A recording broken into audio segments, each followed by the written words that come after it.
बात दीजिए। अरविंद जी, आपका दिल जानता है कि सत्येंद्र जैन से किस प्रकार के आपके संबंध हैं।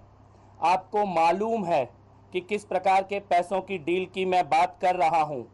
आपको पता है कि अगर उस दिन सुबह मैंने एसीबी को पत्र नहीं लिखा होता तो आप मुझे आनन फानन में नहीं हटाते।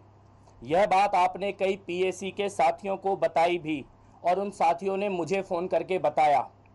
आज सब लोग चुप हैं, लेकिन मेरा ईश्वर, मेरा भगवान मेरे साथ है। आपने छल, कपट, झूठ और भ्रष्टाचार का एक चक्रव्यूह बनाया है। मैं उसको तोड़ने निकला हूं, एकदम अकेला। इस चक्रव्यूह के अंदर आप मुझे घेरोगे, हमले करोगे, अपयश फैलाओगे, झूठा साबित करोगे। मुझे पता है आज आप विधानसभा में खुद ही अपनी बेगुनाही साबित करने की कोशिश करोगे, अपने ही विधायकों से तालियां बजवाएंगे, खुद ही मुजरिम, खुद ही जज और खुद ही गवाह बनेंगे आज आप विधानसभा के अंदर। मुझे ये बात मालूम है। खुद के लिए तालियों और मेरे लिए गालियों के बीच बस इतना ध्यान रखिएगा, मैं आपकी हर चाल को जानता हूँ, पहचानता हूँ। मैं एक एक कदम फूंक फूंक कर रख रहा हूँ। सीबीआई को जो कुछ मुझे पता है और जो कुछ मैंने देखा है आज सब बताऊंगा। वो घर आपका है, उस घर के मुलाजिम आपके हैं, उस घर का सारा सिस्टम आपका है, सारे गवाह आपके हैं, सारे लोग आपके हैं, लेकिन मैं फिर भी ये भरोसा दे रहा हूं, आपसे सीखा है, यथाशक्ति लड़ूंगा।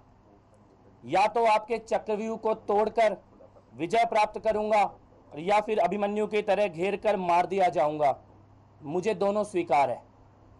हाँ, एक बात और, मुझे ये बताया गया है कि आप मेरी विधानसभा की सदस्यता खत्म करवाने की तैयारी कर रहे हैं।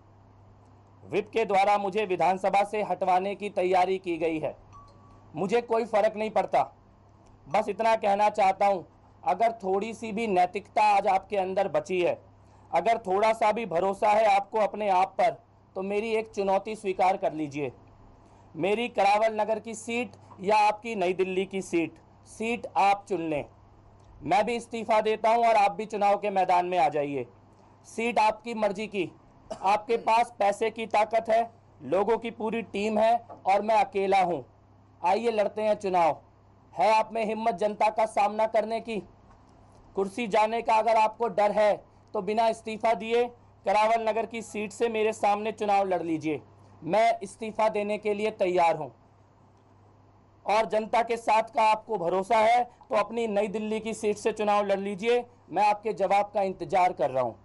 एक बात और, कल शाम से अब तक 211 शिकायतें पार्टी और सरकार के भ्रष्टाचार से जुड़ी हुई मुझ तक पहुंची हैं। जो कुछ पिछले 2 सालों में पर्दे के पीछे हुआ है वो बहुत दुखद है, बहुत दर्दनाक है। देश का भरोसा तोड़ा है आपने और आपके साथ के 4-5 साथियों ने मिलकर।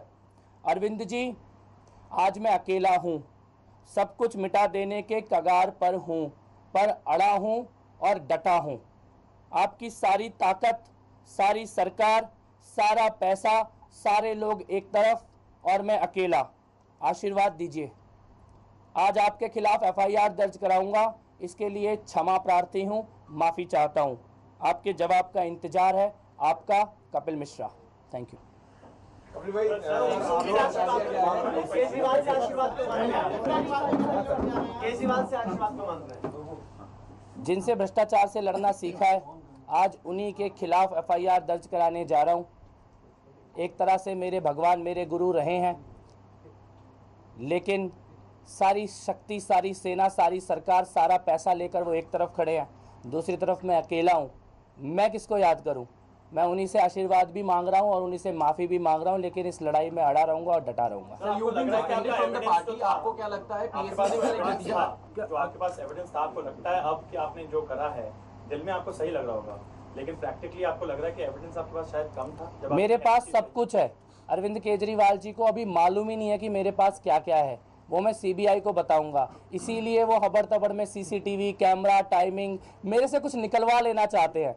किसी भी तरह से चाहते हैं कि मैं कुछ बोल दूं और वो उसका कुछ कर दे। मैं अरविंद केजरीवाल जी को 15 सालों से जानता हूं।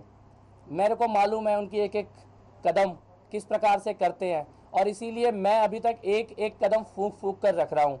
जांच में सारी चीजें सामने आएंगी, एक एक चीज पकड़ी जाएगी। एसीबी को क्यों नहीं ये चीजें बताई, एविडेंस नहीं, एसीबी के अंदर ऑलरेडी टैंकर स्कैम की जांच चल रही है, इसीलिए टैंकर स्कैम के जो तथ्य हैं वो एसीबी को देने गया हूं। उसके अलावा भ्रष्टाचार के जितने मामले मेरे सामने आ रहे हैं वो सारे मैं सीबीआई को दूंगा। केजरीवाल जी के बारे में आपने कहा था कि आप एसीबी को बोलेंगे, दिया है नकल, एसीबी को केजरीवाल जी के बारे में ही दिया है, टैंकर स्कैम में उनके रोल के बारे में, और सीबीआई को, वो सीबीआई को दूंगा। आपके अगेंस्ट डिफेमेशन का केस करेंगे, उस पे मैं एक चीज कहना चाहता हूं कि सत्येंद्र जैन बहुत पैसे वाले आदमी हैं, अरबपति हैं, उनके पास बहुत पैसा है, वो कोर्ट जा सकते हैं, वकील कर सकते हैं। मेरे पास वकील करने का पैसा नहीं है, मेरे पास बिल्कुल एक भी पैसा नहीं है वकील करने का।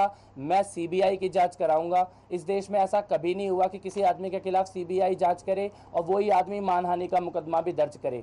आज से पहले अरविंद केजरीवाल जी जो करते थे वो मैं कर रहा हूँ, और नितिन गडकरी, अरुण जेटली और कपिल सिब्बल जो करते थे कि मानहानि का मुकदमा कर दिया, कोर्ट में लेके चले गए, आज वो करने की कोशिश अरविंद केजरीवाल जी कर रहे हैं। कपिल, आज विधानसभा का सत्र है, आज सत्र में जाएंगे आप?